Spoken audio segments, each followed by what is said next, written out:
Hey guys, we're back working on the 1953 Ford F100.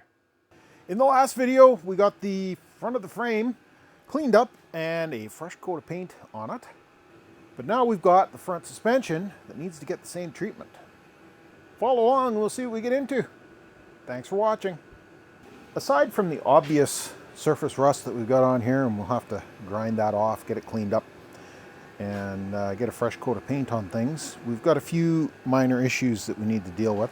The tie rod runs from over here to over here, is a little bit bent. I'm hoping that I can straighten that with some percussive maintenance, or a little bit of pressure at least. We've got new tie rod ends to go in, because we want this to be a reliable truck when we get it done. We've also got kingpins to install. The kingpins that we've got to deal with right now are very, very stiff. We can get a little bit of movement out of them. Primarily, this is the driver's side wheel over here, and I think this is the one that's the trouble, because this attaches to this wheel and then drives over to this side. This one seemed to move, the other side not so much. We could get the truck to steer, but it was difficult. So we've got those to do. Obviously, we've got brakes that are going to need to be cleaned up. We've got to clean up and paint the backing plates and all the hardware, etc. But I haven't ordered anything for that yet. I do have new bolts for the springs, new pivot pins for that, and we'll get all of that cleaned up as well.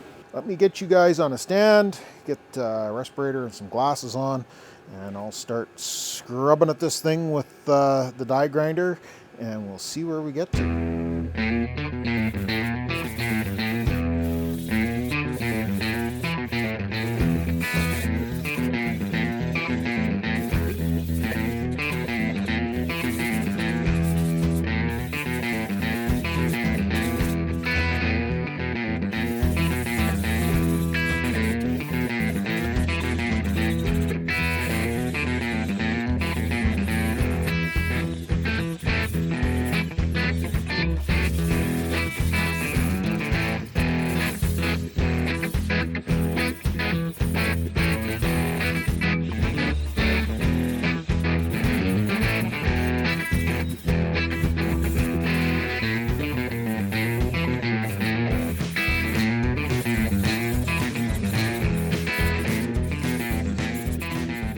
That was a relatively efficient first pass. I was just going to knock the worst of the scale off, and we've actually got a fair bit of it cleaned up very well. Lots left to do, of course, but I think we're going to have to get things staged up here for a little bit better work. You guys get the idea. I'm not going to bother recording it, but the next step, I think I'm going to flip this over and repeat what I just did on the top side on the bottom side. That gets things cleaned up a little bit, and I'll bring you guys back when I'm ready to start tearing things down. Hey guys, I've been busy shopping. We've got a few bits and pieces here that will be getting reassembled onto the truck. First off, we've got ignition and door keys. This isn't really related to the suspension, but I got them in, so I figured I'd show them off. Got a nice Ford keychain to go with it all. I did find some keys screwed to the wall of the truck when I was digging around in there, but they're not working and I don't want to fight with them, so let's just get brand new, put them in, and be good.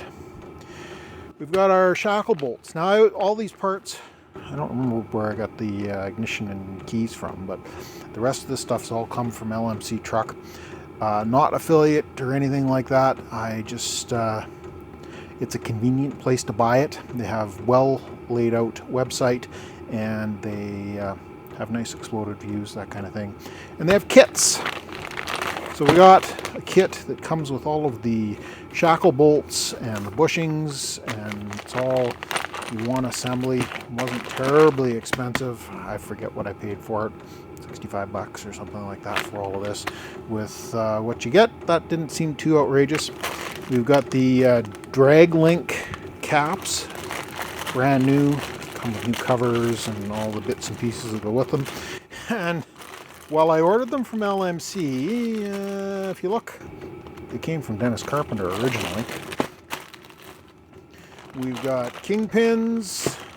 We've got kingpins that came from Speedway. Again, I got these from LMC. And then we got a couple of generic tie rod ends. Another thing that I ordered from LMC today, we'll come over here to our U-bolts. And originally I wasn't planning on taking the U-bolts apart, and therefore don't really need to be replacing them. But generally, if you're going to take them apart, you put new ones in. So I have ordered new U-bolts. We'll cut these springs off the perches. That will allow me to give them a really good inspection, make sure that we don't have any cracked leafs, and clean everything up so that it looks reasonably decent. New springs are available, but they're not cheap. I forget what they're, $240 or something a piece. I figure we'll try these ones. Worst case, if we have to replace them, we have to replace them. Not the end of the world. With the coil overloads that were originally attached to the front of the truck here, I'm wondering if these springs might be a little bit bagged out. But we'll give it a try using them and see how they work. Obviously, the other thing I'm going to have to order in is brakes, but that's for a whole another series. What we're going to do tonight, I don't feel like slugging with this thing just yet. I want to wait to cut the springs off until I get the new U-bolts in hand, make sure that they're the right ones. I don't really feel like slugging with this thing tonight, so I think we're going to work up here on the bench. We've got our parts tub here. I've had these things soaking for a few days. Let's see if we can get some of the grunge off of them and get them prepared to go back together. The parts brush takes the top layer off. I think we need a little better wire brush.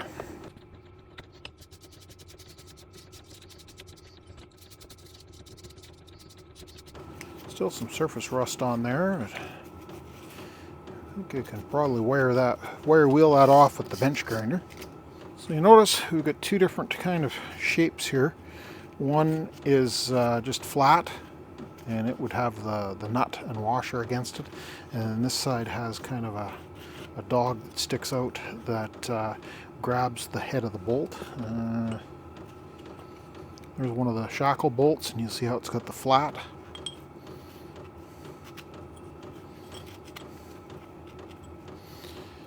And that keeps the bolt from spinning when you're tightening or when you're driving down the road.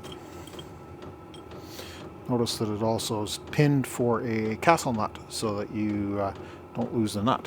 There's the other dog bone.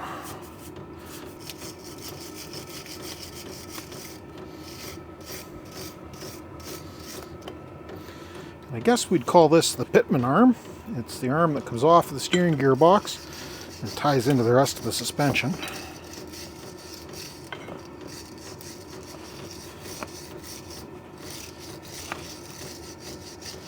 Most pitman arms that I've seen mount like this or like this. This one actually mounts on the side of the frame and does this as the drag link that attaches to the ball here.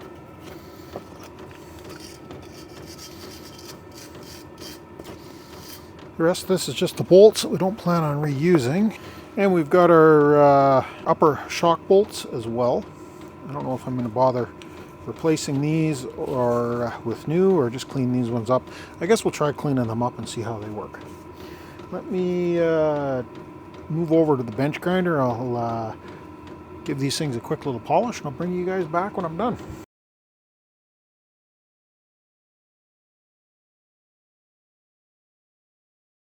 The parts certainly cleaned up. They look good, you know, cast iron that had a little bit of rust on it. The upper shock bolts, yeah. If they were any worse, I wouldn't reuse them, but I think we're just going to reuse those. The dog bones or spring shackles turned out fantastic. I'm very happy with how those cleaned up.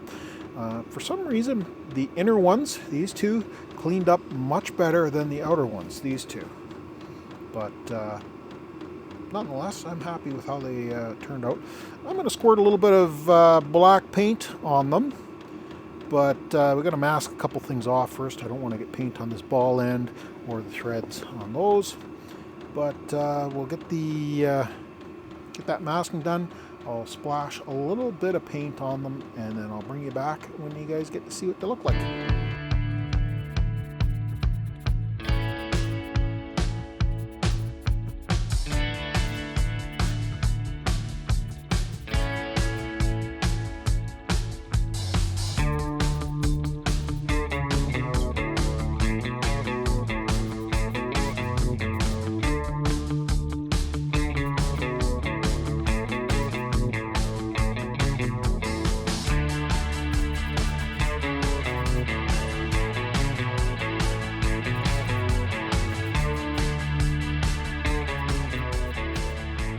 Hey guys, we're back on the 1953 Ford front suspension.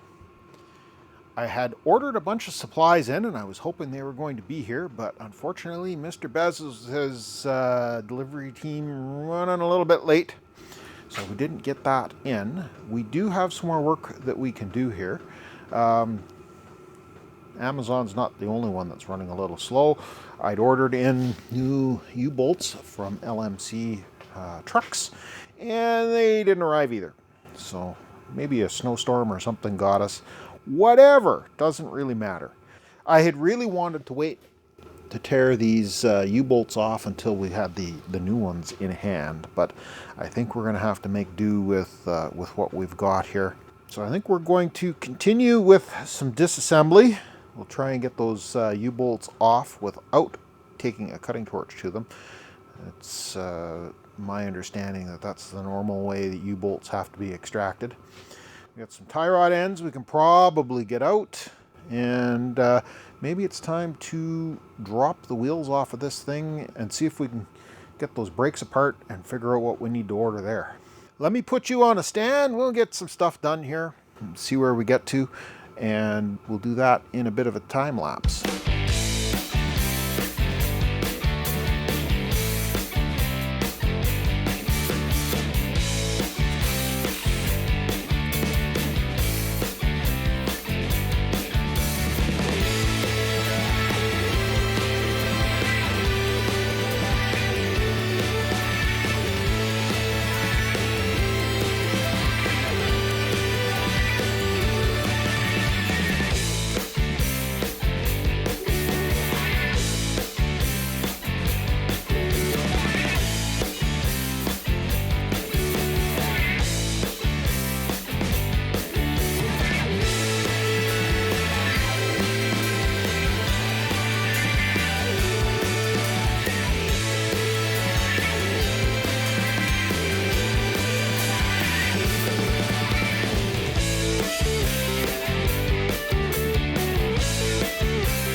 Hopefully you guys had a decent angle on that.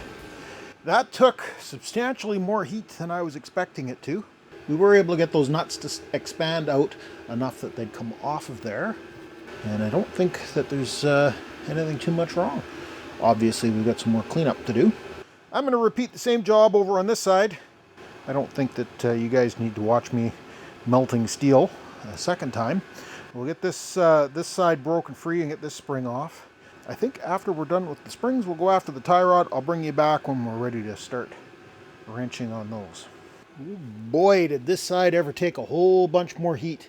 All four of the nuts on this side had to have double heat put in it.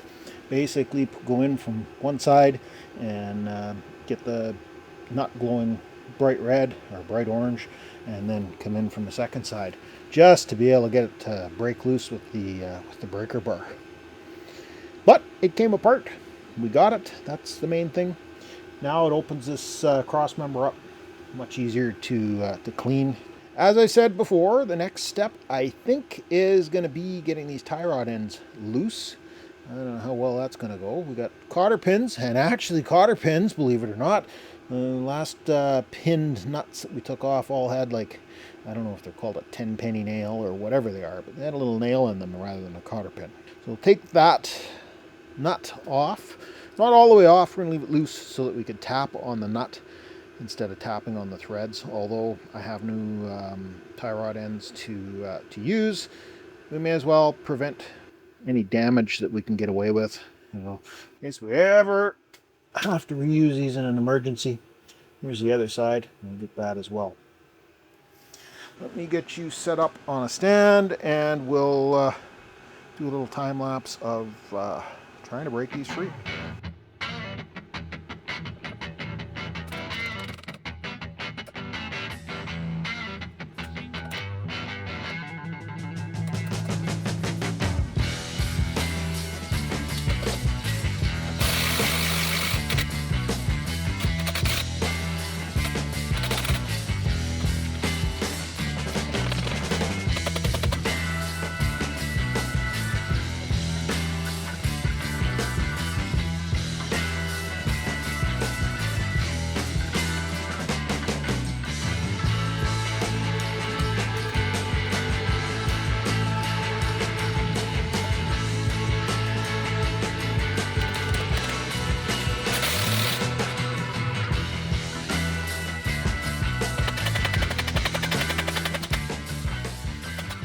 That went pretty well, all things considered. Problems you can run into is that the tapered pin that goes through that, I don't even know what you'd call it, but it goes through that arm on the steering knuckle. It is, if it starts spinning in that taper, it can cause all sorts of headaches and hassles. Fortunately, it was stuck in there well enough. I was gonna put the nut on and pound on the nut, but this side was jammed in the socket, and this side figured just tap on it and it'll come out. That gets good progress, other than the fact that I got a big mess that needs to get cleaned up now. Let me get some stuff organized. I'll bring you guys back when I'm ready to start making some more progress on this. And we'll see where we get to. We're going to try something a little bit different here. We've got some rust wash from Rust Check. And it's, I'm sure, basically the same stuff as Evaporust. Unfortunately, my Evaporust is frozen. I was at the hardware store, so I grabbed a bottle of this. We'll see how it works. I have a sneaking suspicion that we're not going to get enough from this 1 liter bottle in the bottom of this container to cover everything. But let's bring it up and we'll see how it is. Really, I don't care about the U-bolts. As I say, we plan on replacing them anyways. But it would be nice to get the rust off of the rest of this equipment. We'll see how it works.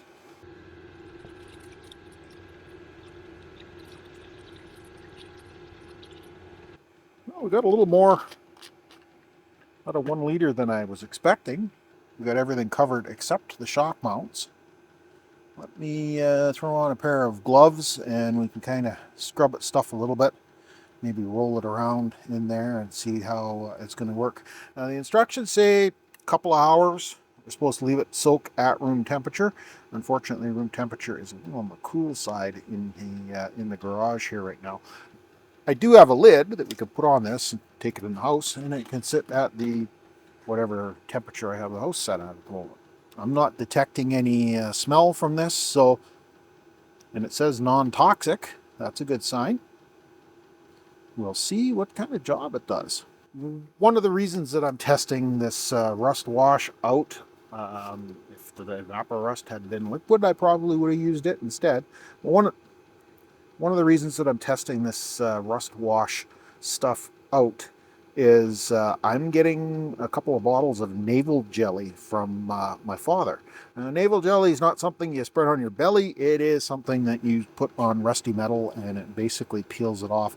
I'm not sure if it is the same as that stuff that leaves a phosphate coating on it, like Pickle X, or not, but I do know that it peels the rust away. Let me get some gloves on. We'll try and scrub at this a little bit.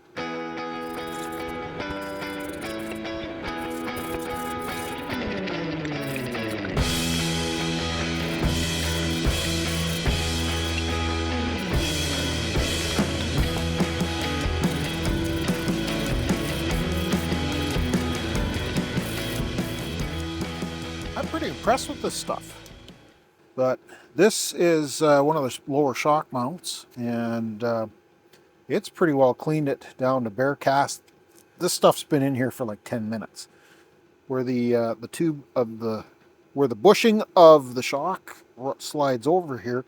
Now I don't know how much rust there was on there, but it is down to bare metal. I think what we're going to do is put this in the house where it can stay kind of sort of warm, and we'll just let it cook.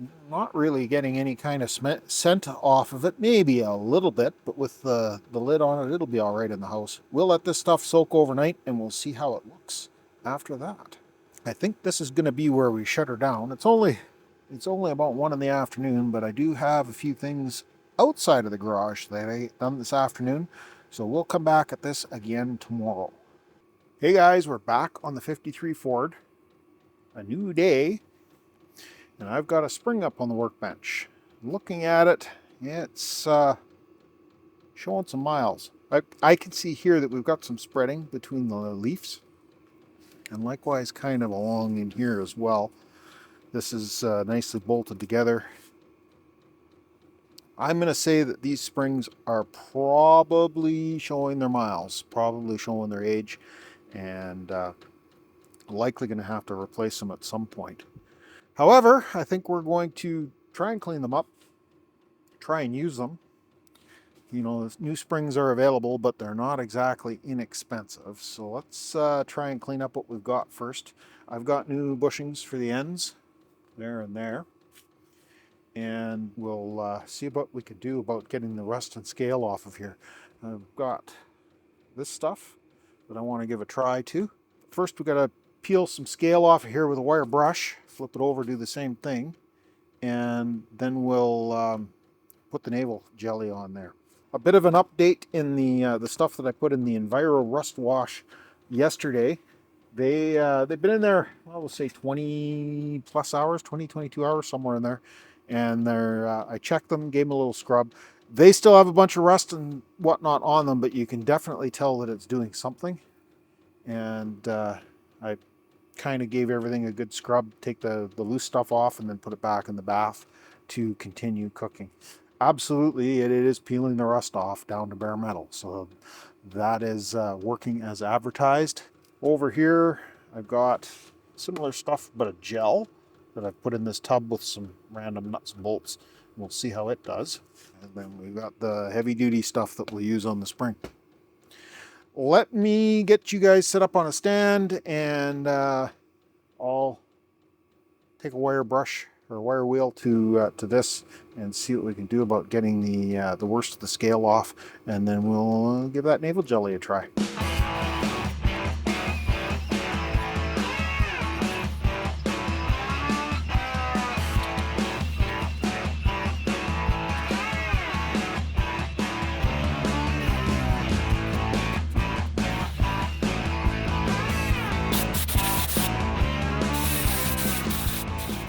That's got the worst of the scale peeled off of there. I think we'll start on the top surface here and see how it does. I haven't even taken the top off of this stuff, so I don't know what it smells like. I don't have my respirator on, obviously, so I can talk. But if it stinks too bad, I'm going to grab the respirator again and put it on. We've got an acid brush to put the gel on, and I had to give it a little tweak because these bristles, these are extremely cheap acid brushes, and the bristles fall out if you don't give it just a little bit of a bend. We've got some Scotch-Brite or scrub pad, whatever you want to call it, and we'll go at the rust with that once we get the jelly on there and let it sit for a little bit. It says 10-minute-ish that we should be enough. Get a couple of pieces of towel ready if we need them. Or once we go to do the final wash off, we'll need to get a little bit of water, but I don't keep water out in the garage in the winter because it tends to turn into ice. take the top off and see what we got to deal with. It's a pink paste.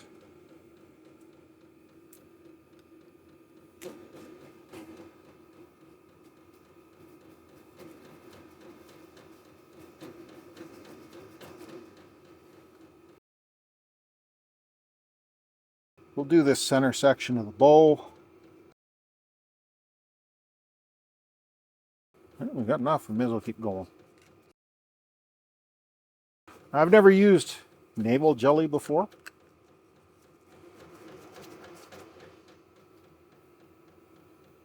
I don't know how well it's going to work or what kind of cleanup we're going to have to do. So.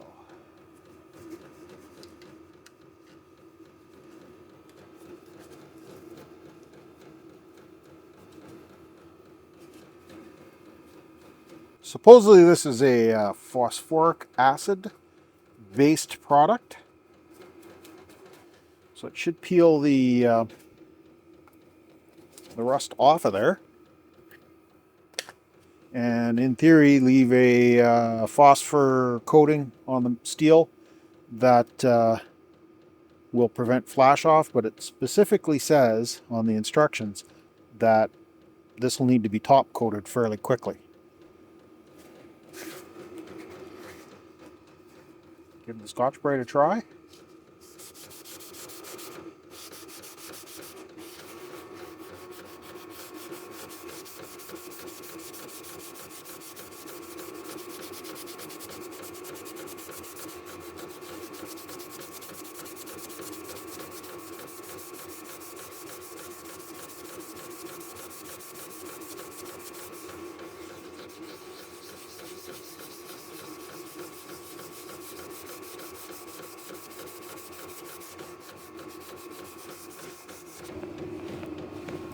We're only about 3 minutes in.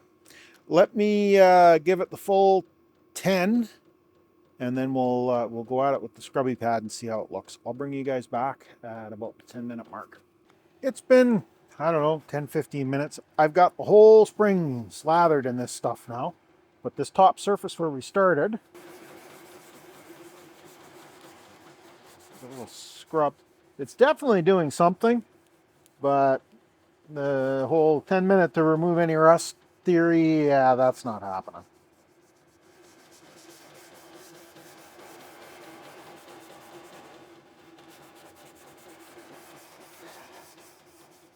I think that was a little optimistic, but that's okay. It is doing something here. I don't know that this stuff is really all that more advanced than any of the other products that we've been using. And while I didn't intend this video to be a comparison of rust removal products, I guess it's kind of turned into that.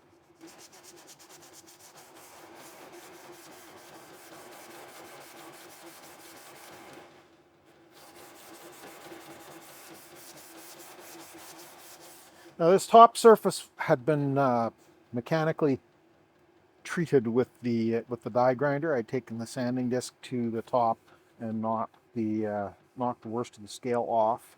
The bottom and the sides weren't quite as cleaned up, so they'll probably take a little bit more effort.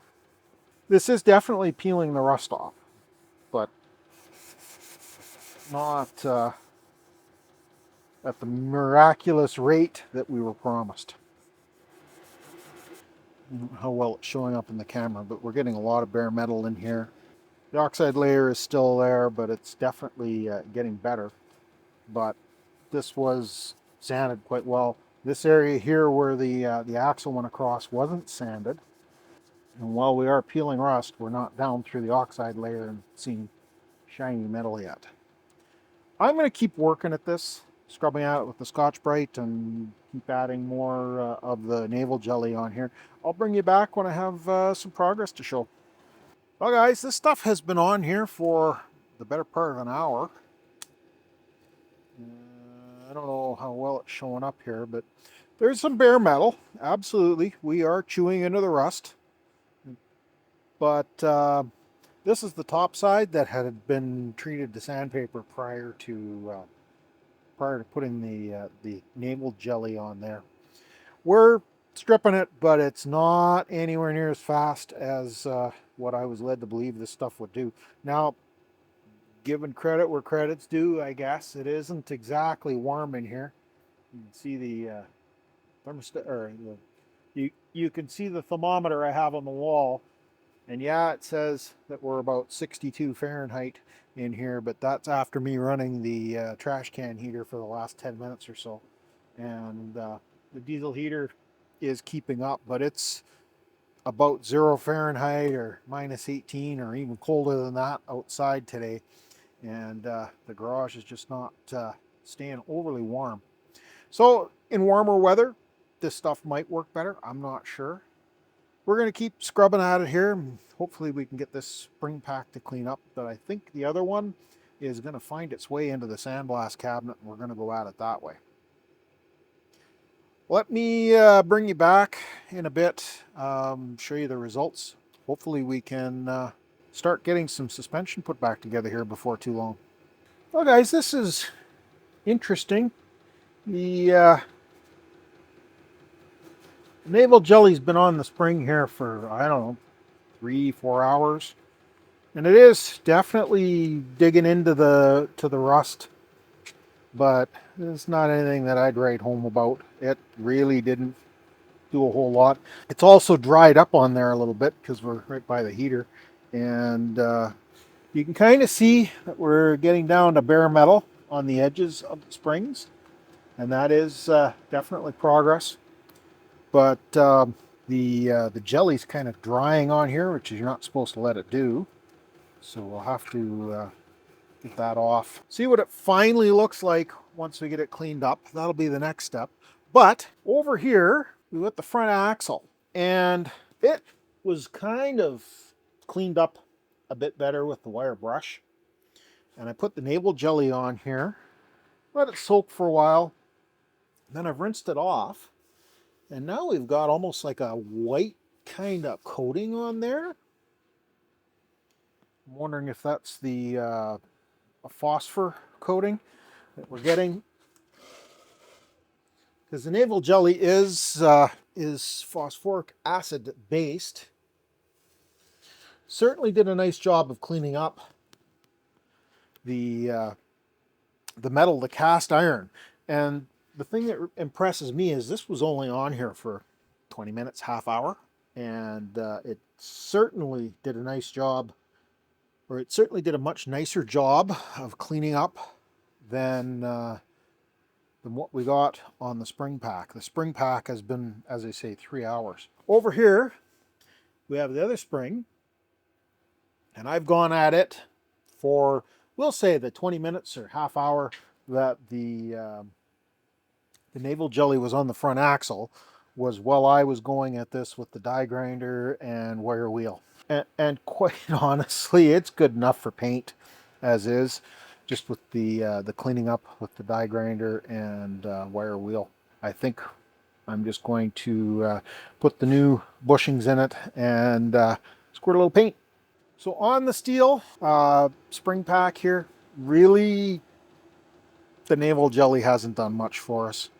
The amount of work I've put into scrubbing at this and soaking it with the Naval jelly, if I'd just gone at it with the wire wheel and the die grinder, it would have been in as good a shape. Things to know. Cast iron though, I like it. Let me get that other spring pack cleaned up, and I will bring you guys back and we can continue on with the next step. Don't worry guys, I'm going to give the spring the same treatment as I did the other one with the die grinder and the wire wheel. These are the parts that have been soaking in the environmentally friendly, non-toxic rust remover for a little over 24 hours.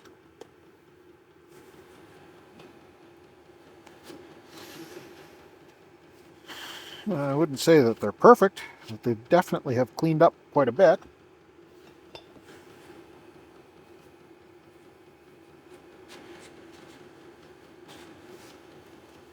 A Touch up with the wire wheel. We don't catch the paper towel.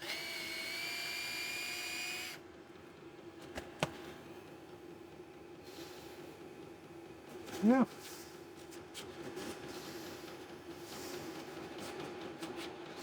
Seems to have done something.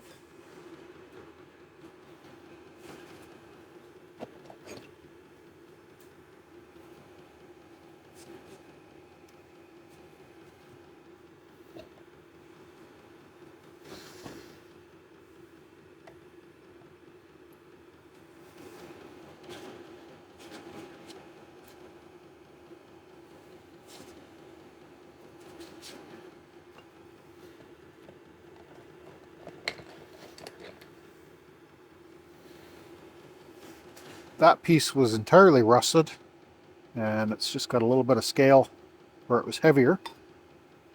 The nuts, these are the ones that I had to get glowing bright red before they'd come loose, so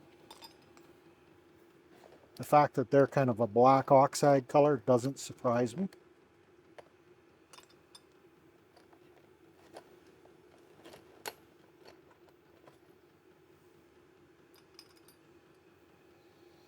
Now, this one was just rusty.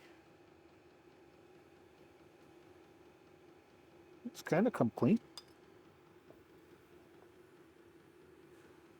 Now this U-bolt is clean on one side, not on the other. That's because it wasn't quite sitting down in the liquid. Not perfect, but not that bad. Make some. This is just tap water in this bottle.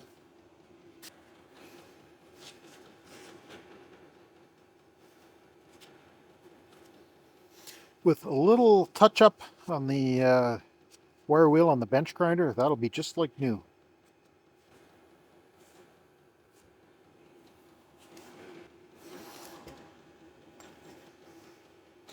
A little bit of rust scale left on there.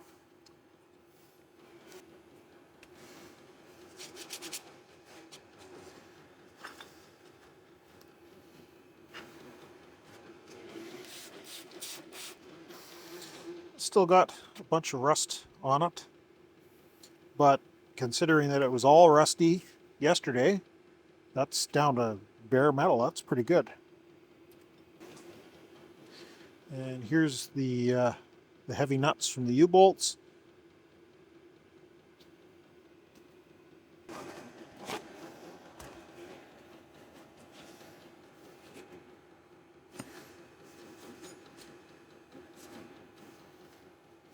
Ah, an alignment shim.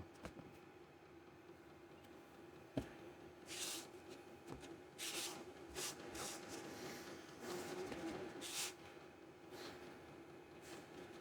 think I'm going to throw that back in the liquid here. That one's pretty close to being done. That almost looks like it's baked on grease rather than rust. So I think that's going to need to go through the bench grinder wire wheel to clean it up a little bit.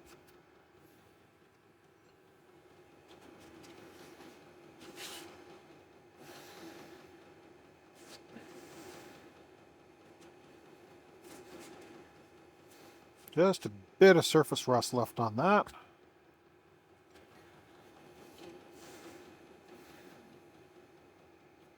That U-bolt turned out nice. This one back in the goo. The nuts and washers, etc., they look all right. That needs a little touch up with the wire wheel. And so does that. Nice and clean in here though. I'm gonna go fire up the wire wheel. I'll be right back and we'll show you how they turned out. Here's the parts after cleaning them up on the wire wheel. This one turned out pretty good. Wouldn't even be want to have to do anything else with that. It's perfectly good. As did this U-bolt. Now again, the U-bolts aren't being reused. They're just, I'm cleaning them up to see how they turn out. I think this could do with a little bit more time in the bath. We've still got some scale here along the side. And if you and a few dots of corrosion on there. So we'll just drop it back in the goo. The top of the U-bolt will go like that. With a little bit of wire wheeling, still a little bit of rust in here. A little bit of rust in there, but of course I can't get at that with the wire wheel. And this has some scale on it. I'll throw it back in. Move the U-bolts out of the way because we really don't care about them. And this one I think we're going to throw back in the bath. This is really baked on here, this rust. It did not want to come off with the wire wheel, so we'll give it a little more time in the bath. Certainly did clean up, you know, a lot of it turned out quite nice, but there is a little bit of scale there. And this is the other top mount, and a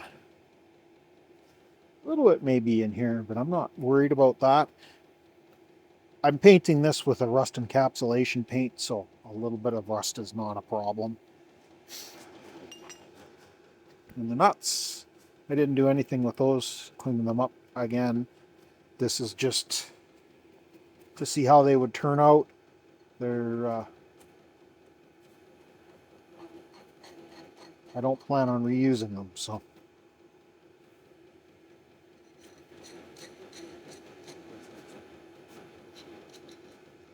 With a little bit of paint, those would be just fine. This stuff, it does say to use room temperature, and I did have it in the house all night where it was room temperature. So the fact that it's still got a little bit of rust on it is kind of surprising. It definitely sat in the solution for over 24 hours. So it should have eaten the rust out of it, but this is an experiment. Let's see how we get, or let's see how it works. These two castle nuts, these are off of the shocks. We'll go on here. And they're a little pitted because they had corrosion on them, but the goo peeled the rust off of that really nice. And the same with that one.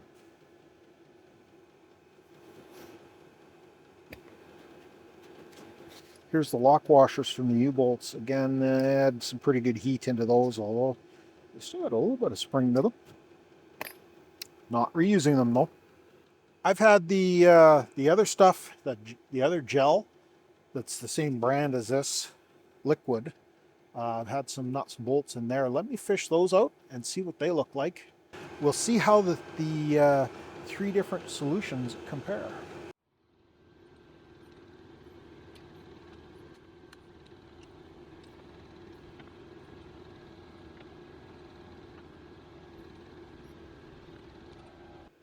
Well, I wouldn't say that the gel has done much, but it's only been, you know, a couple of hours.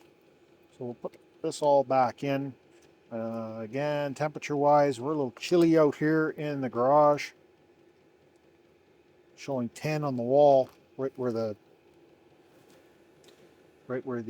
heat is cycling. So we'll leave that all in the gel, and we'll take it back in the house and let it cook overnight, and we'll see how those look tomorrow. Well guys, lots more work to come on the front suspension, but I think we've reached a logical point to stop this video. Thanks a lot for stopping by. Greatly appreciate you taking the time to watch. Been a bit of a long one. If you got this far in the video, can you give me one of those thumb up things? Give me a like. Greatly appreciate that. If you want to see more content from Doug's Messy Garage, consider subscribing. Doesn't cost you anything, and it adds my content to your subscription feed. Maybe consider ringing that bell icon, then you get notified when I post new content, which pretty much is every Sunday. And there's some links to merch below the video if you're interested in supporting the channel. Help me work towards getting this truck back on the road. Thanks a lot for watching, and we'll catch you guys in the next mess.